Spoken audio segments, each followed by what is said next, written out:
Hello मेरे बड़े भाइयों। आप मुझसे बड़े हैं क्योंकि फर्स्ट ग्रेड का पेपर दे रहे हैं। सो आपका स्वागत है हमारे चैनल में। देखो, 2 वीडियो आ चुकी है। 3 जनवरी का पेपर और 6 जनवरी का पेपर आ चुका है, जो 2020 में हुआ था अपना। ठीक है, हालांकि भर्ती तो 2018 की थी, लेकिन पेपर 2020 में हुआ, 2019 में पोस्टपोन हो गया था।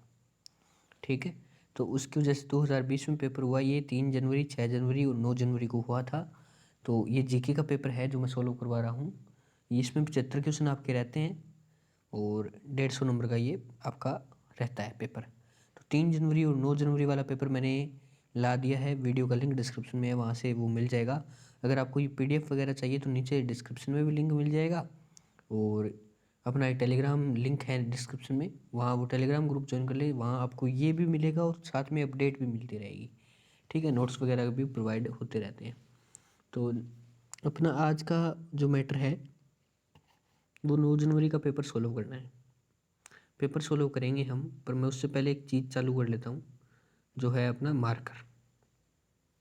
खैर दोस्तों, वीडियो पूरी देखना, आपके लिए बहुत ही इंपॉर्टेंट होने वाले हैं 75 क्वेश्चन, क्योंकि आपको इनमें से वो पता चलेगा जो आपको अब तक नहीं पता है। वो टॉपिक आपको मिलेंगे जो टॉपिक आपने नहीं पढ़े होंगे, और अब पढ़ लेना, क्योंकि इन्हीं टॉपिक में से आपका पेपर बनेगा। जो पिछला पेपर होता है उसके आधार पे पेपर भी बनाया जाता है, ये बात ध्यान रखना। ठीक है, तो हम वीडियो बिना टाइम बर्बाद किए शुरुआत करेंगे। ज़्यादा टाइम नहीं लूँगा, आप 25 से 26 मिनट में क्लियर करवा दूंगा। और दोस्तों, अपना चैनल सब्सक्राइब जरूर कर लेना, ठीक है, ताकि आपको लेटेस्ट वीडियो की खबर है वो मिलती रहे। तो अपनी शुरुआत करते हैं वीडियो की, तो वीडियो में बने रहिए। अब पहला क्वेश्चन हम यहाँ पे देखते हैं। मैं क्वेश्चन जल्दी जल्दी बोलूँगा थोड़ा, ठीक है, तो थोड़ा ध्यान रखना, क्योंकि हमारे पास टाइम का है अभाव और आपके 11 तारीख से हैं पेपर। निम्नलिखित में से कौन सा मुद्दा, पहला प्रश्न है, उन मांगों का हिस्सा नहीं था जो गांधी ने गवर्नर जनरल इरविन को भेजी थी? अब यहाँ पे जो पहले का आंसर होगा आपका, वो होगा भारत को पूर्ण आंतरिक स्वायत्तता, यानी चौथा। ठीक है, कंपनी अधिकारी जिसकी 1857 की क्रांति के दौरान कोटा में हत्या कर दी गई थी, भाई मेजर बर्टन का नाम यहाँ पर सबसे पहले आता है। 2 नंबर, भरतपुर का जाट नेता जिसने शेखावाटी के किसानों को कृषक आंदोलन के लिए प्रेरित किया, कौन था भाई? देशराज था। ठीक है, चौथा। शिवजी जो शिवाजी के साथ पुरंदर की संधि 1665 पर हस्ताक्षर करने वाला मुगल सेना नायक कौन था? जयसिंह फर्स्ट था भाई, ध्यान रखना। ठीक है, पुष्टि मार्ग के प्रवर्तक कौन थे? तो यहाँ पे साथियों, पुष्टि मार्ग के प्रवर्तक जो आपको वल्लभाचार्य बताए जाते हैं। ठीक है, आपने पढ़ा भी होगा। और इसके लिए मैं आपको बेस्ट टीचर बताऊं तो उत्कर्ष के अपने गौरव सर सबसे बेस्ट हैं भाई, उनसे बेटर जीके कोई नहीं पढ़ा सकता। किस व्यक्ति के कहने पर विजय सिंह पथिक राजस्थान के में क्रांति का आयोजन करने के लिए खरवा ठाकुर गोपाल सिंह के पास आए? तो इसका रास बिहारी बोस फर्स्ट आंसर, जो ऑप्शन है आपका राइट आंसर है। सातवां, कहाँ और कब आर्य समाज की स्थापना हुई थी? स्थापना पूछ रहे हैं।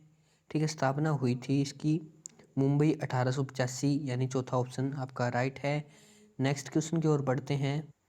तो 8वां क्वेश्चन है अपना, निम्नलिखित में से कौन सा मुगल वास्तुकला में दोहरे गुंबद का सबसे प्रारंभिक उदाहरण माना जाता है? तो यहाँ पे हुमायूं का मकबरा जो है वो सबसे प्रारंभिक उदाहरण माना जाता है। ठीक है, मुगल वास्तुकला का, क्योंकि हुमायूं ही अपना सबसे पहले, बाबर आया था, बाबर के बाद हुमायूं का बेटा था, उसी का मकबरा है जो माना जाता है। ठीक है, दिए गए अनुक्रम में अगला पद होगा। तो यहाँ पे क्या किया जा रहा है वो देखो, 8 के बाद 10, 10 के बाद 18, 18 के बाद 44। तो यहाँ पे देखिए 8 में, अगर 8 को क्या करते हैं हम, 8 में 10 का 2 का फ़र्क है और 2 के बाद 8 का फ़र्क है। तो अगर 2 के बाद 8 निकालें तो कैसे निकाल सकते हैं? तो हम 2 को 3 से गुना करेंगे, 2 तिया 6, और उसमें 2 जोड़ देंगे। इसी प्रकार ये सारा है। तो आप देख लेना, इसमें आएगा 366 अगला पद आएगा, तीसरा 9वां। ठीक है, तो 10वें क्वेश्चन की ओर बढ़ते हैं। बी ए का भाई है तथा सी ए की पुत्री है, बी डी की बहन है, ई सी का भाई है, तो ई का चाचा कौन है?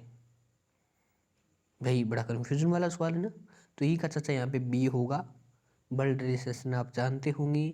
ठीक है, हालांकि मैं भी जानता हूँ, मैं बता तो दूँ आपको, लेकिन टाइम बहुत चला जाएगा इसमें। तो खैर हमारे पास क्वेश्चन और भी बहुत हैं, तो मैं आपका ज़्यादा टाइम नहीं लेना चाहता। बी होगा यहाँ पे। आपको ब्लड रिलेशन अच्छे से आता है, मेरे से भी अच्छे आता है, ठीक है, क्योंकि मैं आपसे छोटा हूँ यार। निम्न समीकरण में से कौन से दो चिन्हों एवं दो संख्याओं को परस्पर बदलने का समीकरण सही बन जाती है? ठीक है, तो यहाँ पे कौन सा बदलेंगे वो देख लेते हैं। यहाँ पे हम बदल देते हैं, जैसे जो भाग वाला और गुणा वाला सिंबल है वो बदल देंगे, और जो यहाँ पे क्या है 12 है और 8 है, इनको नहीं 4 और 8 को बदल देते हैं हम, 4 और 12 को बदल देते हैं, तो कुछ ऐसे हो जाएगा यार, देख लेना। दो बदलेंगे तो यहाँ पे 2 और 8 बदल जाएंगे। हाँ ठीक है, ये 8 जो है इसको 2 से रिप्लेसमेंट कर देंगे। आपको दिखा देता हूँ मैं। ये 8 है, इसको तो यहाँ ले आएंगे 2 की जगह, और 2 को 8 की जगह ले जाएंगे, ठीक है। और ये जो भाग वाला है इसको तो इस गुणा की जगह ले आएंगे, और ये गुणा है इसको भाग की जगह ले जाएंगे। इतना करेंगे तो अपना आंसर 12 आ जाएगा, ठीक है।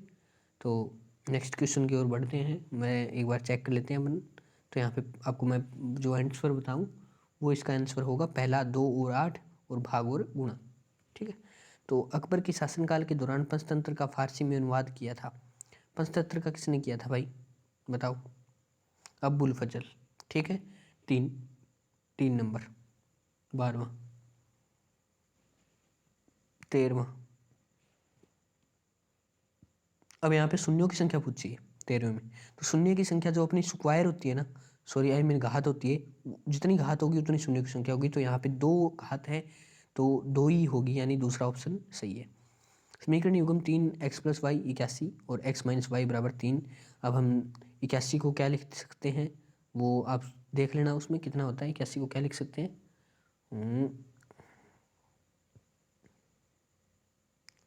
शायद 9 की क्यूब आएगा या कुछ, देख लेना यार कितना आएगा। 81 को लिख सकते हैं वो, और x+y की जगह वो हो जाएगा, और उसके बाद ऐसे ही x-y का करना है। तो कुल मिला के जो आपका आएगा आंसर 17/8 वाला आएगा। तो यहाँ पे चौथा आपका आंसर सही हो जाएगा, 14वें में चौथा, ठीक है। और 15वां क्वेश्चन, जल्दी जल्दी बढ़ते हैं यार, 8 मिनट हो गए। यदि ABC का माध्य m हो तो इसका माध्य ज्ञात करना है। a+a² b² c² का माध्य ज्ञात करना है। तो यहाँ पे क्या हो जाएगा माध्य, बताओ भाई जल्दी से। 3m², दूसरा ऑप्शन राइट। यदि कुछ आंकड़ों का माध्य माध्यिका अनुपात 2:3 है तो इनमें आंकड़ों का बहुलक का माध्यिका अनुपात कितना होगा भाई, जल्दी जल्दी बताओ। तो यहाँ पे माध्यिका का जो अनुपात होगा वो होगा 5:3। खैर आगे बढ़ते हैं। यदि एक लंब वृत्तीय शंकु की त्रिज्या एवं ऊंचाई दोनों में 10% की वृद्धि जाए तो इसके आयतन में, तो आयतन में कितनी वृद्धि हो जाएगी भाई, तीसरे हिस्से की, यानी 33.1, ठीक है। और आगे क्या करते हैं, आयतन वॉल्यूम होता है ना, तो 49 × 33 × 24 सेमी क्यूब विमाओं वाले एक ठोस लोहे के टुकड़े को पिघलाकर एक ठोस गोला बनाया जाता है।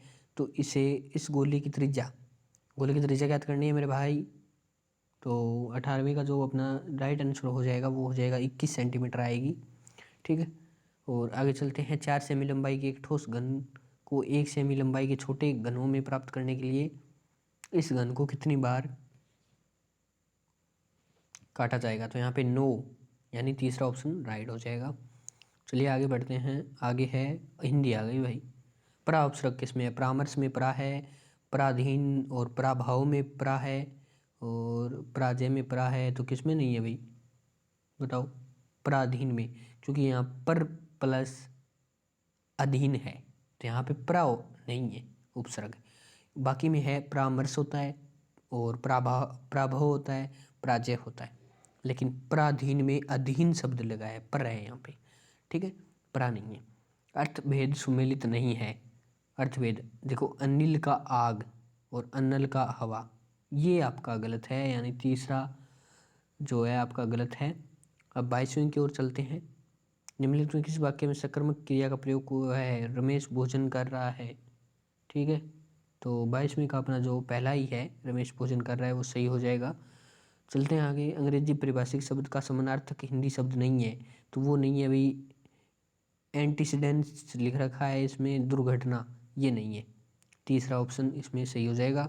और नेक्स्ट क्वेश्चन की हम बात करें, इनमें से विकल्प में सही है। उत्तर अयन उत्तरायण, बताओ भाई क्या सही है। यहाँ पे सद और गति है, जो सदगति लिखा है चौथा, वो सही है। और आगे क्या है, सॉरी इंग्लिश वाले क्वेश्चन कर लेते हैं पहले। तो यहाँ पे जो क्या आएगा, यहाँ पे बताइए 25वें में फिल इन द ब्लैंक। तो यहाँ पे फिल करना है आपको कंजेक्टिव, ठीक है। तो कनेक्टिव फिल करना है यहाँ पे, तो क्या होगा भाई 25वें में, पहला ही आ जाएगा then we decide to delay our program, the weather was terrible, ठीक है।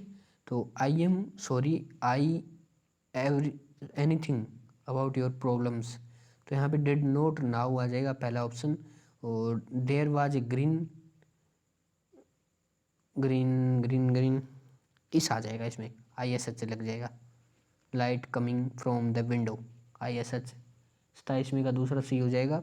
28वें की बात करें तो यहाँ पे सेंटेंस विच इनकोरेक्ट, इनकोरेक्ट यहाँ पे कौन सा देखिए, in near to the airport, ये गलत है, B option is right answer. So अगले क्वेश्चन की ओर बढ़ते हैं। What is C said agrees, हम एग्री जब भी आता है तो एग्री के साथ विद आता है, एग्री विद यू हम बोलते हैं ना, एग्री विद यू, तो विद यहाँ पे आ जाएगा। नेक्स्ट है क्वेश्चन की बात करें, 30वां क्वेश्चन है, मुख्यमंत्री जल स्वावलंबन अभियान के उद्देश्यों को चिन्हित कीजिए।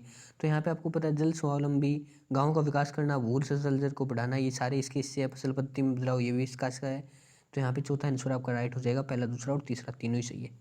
प्रधानमंत्री आवास योजना में 31 मार्च 2019 तक कितने मकानों का निर्माण का लक्ष्य रखा गया है, 1 करोड़। तो यहाँ पे आपका आंसर हो जाएगा 1 करोड़। नेक्स्ट क्वेश्चन की बात करते हैं, राजस्थान ILED कौशल विश्वविद्यालय उपस्थित है भाई। तो यहाँ पे जयपुर में आएगा दूसरा, ठीक है, जयपुर में। कुसुम योजना के बारे में निम्नलिखित कथनों पर विचार कीजिए। योजना की घोषणा 2018 के संघीय बजट में की गई। योजना के अंतर्गत किसान अपनी बंजर भूमि पर सौर ऊर्जा का संयंत्र लगा सकते हैं।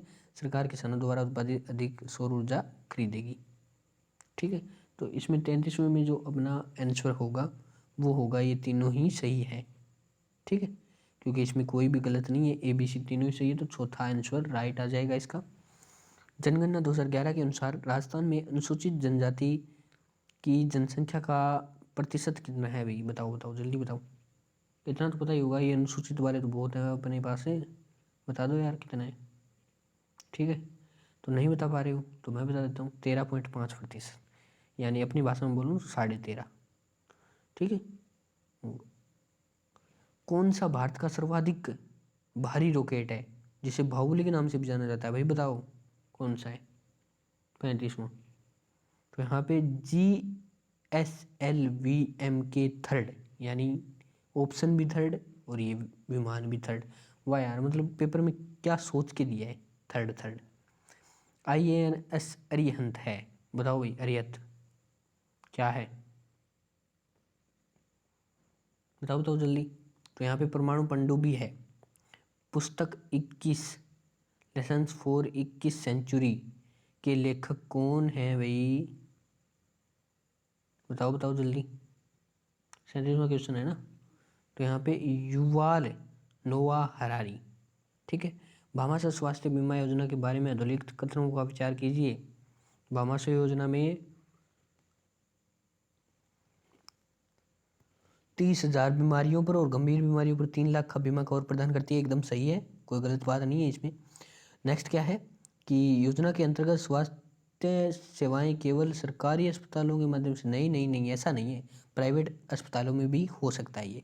तो यहाँ पे केवल ए सत्य होगा, तो पहला ऑप्शन इसका सही है।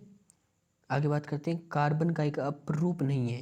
यहाँ पे देखो कार्बन के अपरूप हम नॉर्मल 10वीं क्लास से पढ़ते आ रहे हैं यार, हीरा ग्रेफाइट फ्लोरीन, ये पढ़ते हैं हम 10वीं की साइंस की बुक में लगता है, अगर आपको याद हो तो, ठीक है। RBSC बोर्ड की बता रहा हूँ मैं, NCERT का तो मुझे भी नहीं पता, लेकिन RBSC बोर्ड की बुक में है, 10वीं की बुक में, ठीक है। हीरा ग्रेफाइट और फ्लोरीन तीनों है, इसमें बेंजीन है वो अलग रह जाता है, वो नहीं आता, ठीक है। तो यहाँ पे बेंजीन सही ऑप्शन हो जाएगा आपका। मैग्नीशियम सल्फाइड में मैग्नीशियम सल्फर का भार का अनुपात क्या है, 3:4 आएगा, ठीक है, 3:4, 40वां। और 100 वाट का एक विद्युत बल्ब 6 घंटे प्रतिदिन काम लिया जाता है, तो बल्ब द्वारा एक दिन में व्यतीत व्ययित ऊर्जा, यानी इसका सूत्र होता है P/T। P मतलब हम ऊर्जा कितनी दे रहे हैं, टाइम 6 घंटे, तो 100 वाट का हम कर लेते हैं 0.1 किलोवाट। तो यहाँ पे 0.1 को 6 से गुणा करेंगे तो कितना आ जाएगा, 0.6 आ जाएगा। तो दूसरा ऑप्शन राइट हो जाएगा 41वें का। नेक्स्ट की बात हम करें, कौन सा प्रतिवर्ती चाप के अवयवों का सही क्रम है, तो यहाँ पे तीसरा हो जाएगा 42वें का। क्यों हो जाएगा, क्योंकि अभिग्राही, संवेदी न्यूरॉन और मेरुरज्जु, प्रेरक न्यूरॉन और मांसपेशी। ठीक है। नेक्स्ट क्या है, 2018 में निम्नलिखित में किसे पद्म विभूषण से विभूषित किया गया भाई, बताओ। यहाँ पे आ जाएंगे अपने अडवाणी साहब, पंकज अडवाणी। ठीक है। 44वां 61 अनुच्छेद 61 के अनुसार राष्ट्रपति को राष्ट्रपति के विरुद्ध महाभियोग कब लाया जा सकता है, इंपॉर्टेंट क्वेश्चन है भाई ये। तो संविधान का उल्लंघन करने पर उसके खिलाफ हम महाभियोग ला सकते हैं। किस संविधान संशोधन द्वारा शस्त्र विद्रोह संविधान राष्ट्रीय आपातकालीन की घोषणा के लिए संविधान में अंत स्थापित किया गया भाई, 44 में। तो दूसरा ऑप्शन इसमें राइट हो जाएगा। ठीक है। नेक्स्ट की ओर बढ़ते हैं। संविधान के अनुसार संघीय मंत्रिपरिषद में मंत्री अपना पद धारण करते हैं, किसके पर्यंत है करते हैं भाई, बताओ। संघीय मंत्रिपरिषद में मंत्री अपना पद धारण करते हैं। 46वें का यहाँ पे दूसरा राष्ट्रपति के प्रसाद पर्यंत है, क्योंकि मंत्री किससे शपथ लेता है, राष्ट्रपति से। चलिए अब करते हैं हम बायोगैस एवं संपीड़ित प्राकृतिक गैस सीएनजी का प्रमुख घटक है। सीएनजी का प्रमुख घटक मेथेन हो जाएगा। ये तो आप नॉर्मली पढ़ते आ रहे हैं 10वीं क्लास से ही। ठीक है। तो आगे चलते हैं। 48वां, किन राज्यों का संबंध संविधान के अनुच्छेद 371 से है। मुझे ये थोड़ी पॉलिटिकल कम आती है भाई, तो यहाँ पे आपका शायद क्या होगा 48वें का, महाराष्ट्र एवं गुजरात। दूसरा ऑप्शन हो जाएगा इसमें रामगढ़। अगला क्वेश्चन है, रामगढ़ की गोलाकार पहाड़ी निम्न में से कौन से प्रदेश में अवस्थित है। कौन सा प्रदेश है भाई, बताओ। हाड़ौती का पठार यहाँ पे सही ऑप्शन हो जाएगा। राजस्थान में धूल भरी आंधियाँ चलने के लिए आवश्यक दशा कौन सी है, संवहनीय क्रियाएं होती है ये। ठीक है। तो यहाँ पे तीसरा ऑप्शन राइट हो जाएगा। 91 2001 से 2011 के मध्य निम्न में किन जिलों में अनुसूचित जनजाति के दशकीय जनसंख्या वृद्धि दर अधिकतम अंकित की गई भाई, बताओ किसमें। 2 नंबर नागौर। भारत के मुख्य न्यायमूर्ति और उच्चतम न्यायालय के अन्य न्यायाधीशों की नियुक्ति प्रक्रिया के विनिमय के लिए कौन अधिकृत है भाई, बताओ कौन है। 52वें का चौथा यहाँ पे विधि आयोग। ठीक है। नेक्स्ट क्वेश्चन की ओर बढ़ते हैं। निम्नलिखित में से प्रसाद योजना में सम्मिलित, बताओ भाई। अजमेर, कोलायत, नाथद्वारा और तनोट किसको शामिल किया गया है, बताओ बताओ। तो यहाँ पे पहला अजमेर ही आ जाएगा। निम्नलिखित में से कौन सा विद्यालय मानचित्रण से संबंधित संदर्भ में सही नहीं है। तो यहाँ पे कौन सा सही नहीं है, 54वें का आ जाएगा अपना चौथा, यह भविष्यदर्शी नहीं होना चाहिए। और अगले को सम्मिलित करना है, तो यहाँ पे अपना देखिए, पोइरोट सलादीपुर सही है, टंगस्टन डेगाना सही है, तांबा खेतड़ी में होगा, आपको पता होना चाहिए, चूना पत्थर बिलाड़ा जोधपुर में होगा। तो यानी जो आपको चौथा ऑप्शन सह के साथ चौथा ऑप्शन जिसमें दिखे वो टिक कर दो। अब सह के साथ चौथा ऑप्शन देखिए, इसमें बी दूसरे में है। तो यहाँ पे आपका कौन सा क्वेश्चन है, ये 55 में का दूसरा सही हो जाएगा। नेक्स्ट क्वेश्चन की ओर बढ़ते हैं। और शिक्षा का अधिकार कानून 2009, ये RT 2009 वाला आ गया। और इसमें क्या है कि 2009 से संबंधित सही नहीं है। तो विद्यालयों के शिक्षकों को रिक्तियों को भरने के संबंध है इनका खंड 28, शिक्षकों के द्वारा निजी तंत्र को प्रबंधित करना, इसका अध्याय 3 पाठ्यक्रम मूल्यांकन प्रक्रिया से संबंध है। इसका अध्याय जो है 6 बच्चों के अधिकारों के संरक्षण से संबंध है। तो यहाँ पे तीसरा ऑप्शन राइट हो जाएगा 56 में का। और प्रबंधन का पोस्ट कोरब सूत्र निम्नलिखित में से किसने दिया था? ये दोस्तों आता है फर्स्ट ईयर में, अगर आप वहाँ पे वो पढ़ने जाओगे, एजुकेशन इन कंटेम्प्रेरी इंडिया, एक ऐसा मतलब ऐसी बुक लगती है, उसमें पोस्ट कोरब का जिक्र होता है। ठीक है, तो यहाँ पे शायद लुत्थर गुलिक आएगा, इसमें लुत्थर गुलिक एवं उर्विक ने 97 का दूसरा आएगा। ठीक है, ये राइट ऑप्शन है। राजस्थान प्रारंभिक शिक्षा विभाग के निर्देशन अनुसार विद्यालय प्रबंध समिति के संदर्भ में कौन सा कथन सही नहीं है? तो यहाँ पे जो आपका कथन सही नहीं होगा वो होगा चौथा, विद्यालय प्रबंधन समिति को विद्यालय में विशेष आवश्यकता वाले जो विद्यार्थियों के नामांकन एवं सुविधाओं को मॉनिटर कराने की आवश्यकता नहीं है। शिक्षा का अधिकार कानून 2009 के किस अध्याय में से विद्यालय एवं शिक्षक की जिम्मेवारियों का वर्णन है? बताइए भाई। तो यहाँ पे अध्याय 4 आ जाएगा, तीसरा। ठीक है, निम्नलिखित में से किस वर्ष सैनिक स्कूल झुंझुनू ने कार्य करना प्रारंभ किया? 2018 से किया था, 2012 में आरंभ हुआ था और कार्य करना प्रारंभ किया 2018 में, ध्यान रखना। कस्तूरबा गांधी बालिका विद्यालय प्रदान करता है उच्च माध्यमिक शिक्षा, ठीक है, 12वीं तक की, चौथा ऑप्शन सही हो जाएगा। ज्ञानवाणी है, ज्ञानवाणी क्या है भाई? बताओ बताओ। रेडियो नेटवर्क है, दूरदर्शन चैनल है, बाकी तो है ही नहीं। आवासीय कक्षा आधारित नियम अधिगम ये तो है ही नहीं। ज्ञानवाणी लिखा है तो रेडियो नेटवर्क, दूरदर्शन चैनल ये होगा। 62वें का पहला अपना सही होगा रेडियो नेटवर्क, क्योंकि ज्ञानवाणी उस पर ही होती थी यार। ठीक है, निम्नलिखित में राष्ट्रीय मिलिट्री स्कूल का सर्वोच्च निकाय है? बताओ भाई कौन सा है? केंद्रीय गवर्निंग परिषद, 63वें का पहला सही हो जाएगा। ठीक है, निम्नलिखित में कौन सा भारत में EMIS का उदाहरण है? DISE पहला ही हो जाएगा। ठीक है, नेक्स्ट क्वेश्चन की ओर बढ़ते हैं। 65वां क्वेश्चन है हमारा, विद्यालय के मानचित्र में नैदानिक स्तर पर निम्नलिखित कौन सा कार्य समाहित नहीं है? 65वें का चौथा हो जाएगा, विद्यालयों में के नेटवर्क में संशोधन। ठीक है, भारत स्काउट एवं गाइड की स्थापना कब हुई भाई? बताओ बताओ। ठीक है, ये क्वेश्चन आपका अपवादित क्वेश्चन रहा है, सॉरी ये नहीं रहा है, अगला क्वेश्चन है वो। ठीक है, तो 66वें में जो आपका होगा वो होगा 7 नवंबर 1950। ओके, और ये अगला क्वेश्चन जो है ये अपवादित रहा है। निम्न में से कौन सा जिला सिटी उदयपुर को आवंटित नहीं है?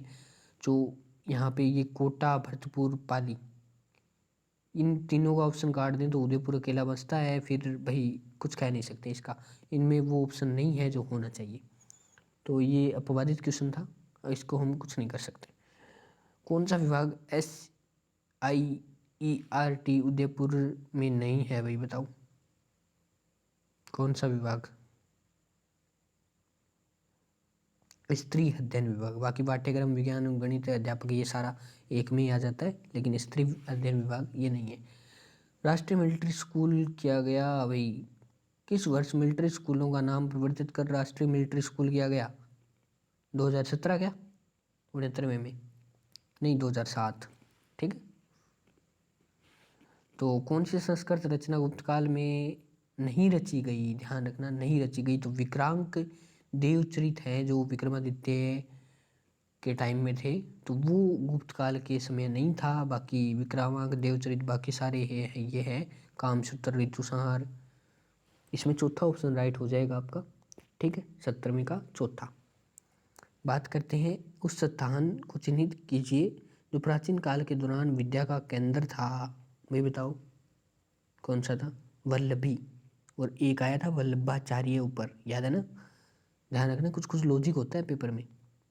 निम्नलिखित में से कौन सा आयोग शिक्षा सुधार से संबंधित नहीं था? हंटर आयोग, रेले आयोग, सैडलर आयोग, स्ट्रेची आयोग। 72वें का कौन सा होगा भाई? स्ट्रेची आयोग, चौथा। बंकिम चंद्र चटर्जी के बारे में निम्नलिखित कथनों पर विचार कीजिए। ये दोनों ही सही लगते हैं मुझे, तो आपको क्या लगता है? ठीक है, ए और बी दोनों सत्य हैं एकदम, तो पढ़ लेना चाहिए। PDF आपको मिल जाएगी, डिस्क्रिप्शन में लिंक में मिल जाएगी, उसको डाउनलोड कर सकते हो, वरना टेलीग्राम चैनल में चले जाना, लिंक नीचे है। और अपना एक व्हाट्सएप ग्रुप पे ज्वाइन करना चाहो तो नीचे लिंक मिल जाएगा। मैं ईश्वर की पवित्र सौगंध खाकर कहता हूँ, ये कथन भाई नाम आता है तो पहली बार किसका नंबर आता है? सुभाष चंद्र बोस का नाम आता है। ठीक है, तो यहाँ पे 2 नंबर ऑप्शन बिना देखे कर दो। अब किसका कथन नहीं है, ऐसा होता ना तो समस्या हो जाती। अब यहाँ देखो, क्योंकि किसका कथन नहीं है, अगर उसमें दे देते 4 ऑप्शन तो भाई एक का तो है, अब इतने हो गए तो कंफ्यूज हो जाते हैं यार। ठीक है, तो लाला लाजपत राय किसका नहीं है? अगर एक उसमें होता, क्योंकि तीनों तो कहा नहीं, एक ही उसमें सही देना था, तो ऐसा तो हो नहीं सकता। कुछ क्वेश्चन को ध्यान से पढ़ा करो, ठीक है, पढ़ना चाहिए। सुभाष चंद्र बोस यहाँ पे राइट आंसर हो जाएगा। और लास्ट क्वेश्चन हमारा है, कौन सा सुमेलित नहीं है भाई? तो यहाँ पे जो हो जाएगा, सारनाथ ठीक है, 4 सिंह होते हैं, रामपुरा सांड ठीक है, लोरिया नंदनगढ़ सिंह ठीक है, लेकिन संकिसा वह ठीक नहीं है भाई। तो तीसरा आंसर यहाँ पे राइट हो जाएगा।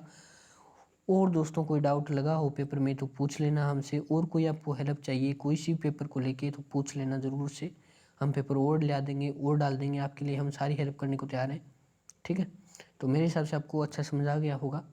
अगर मैं भी नहीं है कुछ कोई क्वेश्चन में डाउट है तो पूछ लेना फिर से, हम बता देंगे। मैथ वाले क्वेश्चन है होता है वो हम सोल्व नहीं करा सकते, क्योंकि एक तो मोबाइल की स्क्रीन छोटी है, ऊपर से इस पर सोल्व कराऊँ भी तो टाइम बहुत लग जाता है। आपके पास अब इतना टाइम नहीं है। अगर मैं आपको तो जो है ये अगस्त में करवाता तो वो अच्छा रहता, लेकिन मैंने कोशिश की थी 21 सितंबर में करवाने की, लेकिन नहीं हो पाया। तो एंड टाइम पर आपको दे रहा हूँ, उसके लिए तो माफ़ी चाहता हूँ, लेकिन मेरे हिसाब से एंड टाइम पे बेस्ट है आपके लिए। ठीक है, करो तैयारी करो, और 75 के 75 क्वेश्चन भाई सही करके आना। बस यही उम्मीद करता हूँ। देखो 1-2 गलत तो होते ही हैं, कोई कुछ नहीं कर सकता, लेकिन मेरे हिसाब से जितना अटेम्प्ट करो ना उतना सही से करना। बेफालतू की वो क्या कहते हैं, हमारी भाषा में बोल देता हूँ, घस मत मारना यार। ठीक है, कोई फ़ायदा नहीं है, तुक्के मत मारना। तो मिलते हैं नेक्स्ट वीडियो में, तब तक के लिए धन्यवाद। ग्रुप वगैरह ज्वाइन कर लेना, चैनल को सब्सक्राइब कर देना, और वीडियो अंत तक देखने के लिए धन्यवाद मेरे दोस्तों।